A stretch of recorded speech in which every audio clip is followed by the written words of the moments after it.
नमस्कार, मैं हूं प्रशांत भारद्वाज और आप देख रहे हैं न्यूज़ रूम पोस्ट। अरबपति गौतम अडानी एक ऐसा नाम है जो अक्सर पीएम मोदी के राजनीतिक विरोधियों के निशाने पर रहते हैं। हिंडनबर्ग की रिपोर्ट से अडानी ग्रुप को बड़ा नुकसान झेलना पड़ा था। वो भी एक समय था और एक आज का भी समय है जब दुनिया के अरबपतियों की लिस्ट में एक बार फिर गौतम अडानी ने अपनी ताकत दिखानी शुरू कर दी है। मंगलवार को शेयरों में आई तेजी की वजह से अडानी की दौलत में रिकॉर्ड इजाफा हुआ, जिसकी वजह से उनकी दौलत में 1 लाख करोड़ रुपए से भी ज़्यादा की बढ़ोतरी हो चुकी है।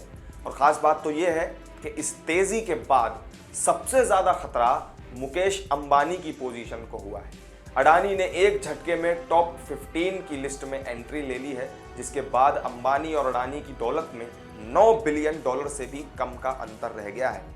तो आइए जानते हैं इस वीडियो में कि आखिर मौजूदा समय में गौतम अडानी की दौलत कितनी हो चुकी है, साथ ही मुकेश अंबानी की दौलत से वो कितना अब पीछे रह गए हैं। ब्लूमबर्ग बिलियनियर्स इंडेक्स के मुताबिक गौतम अडानी की दौलत में ज़बरदस्त इजाफा देखने को मिला है। उनकी नेटवर्थ में 12.3 अरब डॉलर यानी कि 1 लाख करोड़ रुपए से ज़्यादा की बढ़ोतरी हो चुकी है, जिसके बाद उनकी दौलत में 82.5 अरब डॉलर पर उनकी दौलत पहुंच गई है। यानी कि महज 2 दिनों में ही उनकी टोटल नेटवर्थ में 1.4 लाख करोड़ रुपए का इजाफा हो चुका है। वैसे मौजूदा साल में उनकी दौलत बीते साल के मुकाबले अब भी 38 अरब डॉलर से कम है। इसका मतलब है कि पिछले साल आखिरी दिन उनकी नेटवर्थ 120 अरब डॉलर के आसपास थी।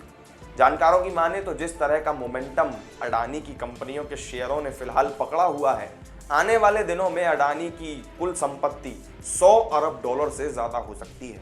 अडानी की दौलत बढ़ने से सबसे ज़्यादा खतरा मुकेश अंबानी की पोजीशन को होने लगा है। मौजूदा समय में अंबानी दुनिया के 13वें सबसे अमीर कारोबारी हैं। उनके पास 91.4 अरब डॉलर की नेटवर्थ है। उनकी दौलत में मंगलवार को 1.1 अरब डॉलर का इजाफा भी हुआ है। मौजूदा साल में उनकी दौलत में 4.33 अरब डॉलर बढ़ चुके हैं, लेकिन अडानी और अंबानी दोनों की दौलत में सिर्फ 8.9 यानी कि लगभग $9 बिलियन का फर्क रह गया है।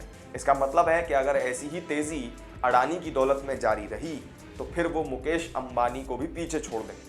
अडानी की दौलत में तब गिरावट देखने को मिली थी जब 24 जनवरी को हिंडनबर्ग की एक रिसर्च रिपोर्ट सामने आई थी, जिसमें अडानी ग्रुप पर शेयरों में हेराफेरी और अकाउंटिंग फ्रॉड करने का आरोप लगाया गया था। इसके बाद अडानी ग्रुप के मार्केट कैप में 100 अरब डॉलर से ज़्यादा की गिरावट आ गई थी और उसकी बदौलत गौतम अडानी की दौलत भी लगातार घटने लगी थी। 27 फरवरी को उनकी कुल दौलत 37.7 अरब डॉलर पर पहुंच गई थी और इस साल उनकी ये सबसे कम दौलत का आंकड़ा था। तब से अब तक उनकी नेटवर्थ में 44.8 अरब डॉलर का इजाफा हो चुका है।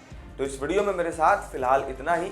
क्या हम बहुत जल्द गौतम अडानी को मुकेश अंबानी को ओवरटेक करते हुए देखेंगे? आपका क्या कहना है कमेंट करके हमें ज़रूर बताएं। वीडियो अगर अच्छी लगी हो तो लाइक और शेयर कर दें और चैनल को सब्सक्राइब ज़रूर कर दें। फिर मिलेंगे एक नई वीडियो में नई जानकारी के साथ। तब तक के लिए दीजिए इजाज़त। नमस्कार।